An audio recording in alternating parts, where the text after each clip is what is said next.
దుర్యోధనుడు ప్రతిపక్ష వీరులను అంటే పాండవ సైన్యంలోని గొప్ప గొప్ప వీరులను తెలియజేశాడు. అంటే ధర్మరాజు, భీముడు, నకుల సహదేవులతో పాటు అదేవిధంగా శ్రీకృష్ణుడు, అర్జునుడు, అదేవిధంగా దృష్టద్యుమ్నుడు, ద్రౌపదుడు వీళ్ళంతా యొక్క గొప్పతనాలు చెప్పుకుంటూ వచ్చాడు. అయితే ఇంత వారి యొక్క గొప్పతనాలను చెప్పడం వల్ల స్వపక్షం అంటే ఈ కౌరవపక్షం వీళ్ళు అదేవిధంగా ఈ వీరత్వాన్ని నాయకత్వం వహిస్తున్నటువంటి ద్రోణాచార్యులు అధైర్యపడే అవకాశం ఉంది. అందుకేం చేశాడంటే ద్రోణాచార్యులు, ఓ గురువర్య, మీరు 2 చేతులతో యుద్ధం చేయగలటువంటి నైపుణ్యులు, అదేవిధంగా మీ కుమారుడు చాలా గొప్పవాడు, అదేవిధంగా మన సైన్యం చాలా గొప్పది, మన సైన్యం యొక్క విశిష్టత కూడా నేను విశదీకరిస్తున్నాను వినండి.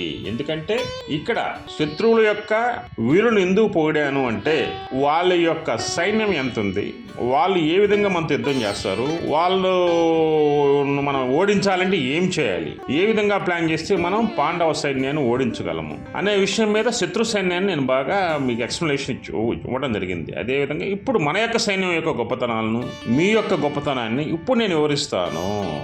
జై శ్రీకృష్ణ, జై శ్రీకృష్ణ, జై శ్రీకృష్ణ.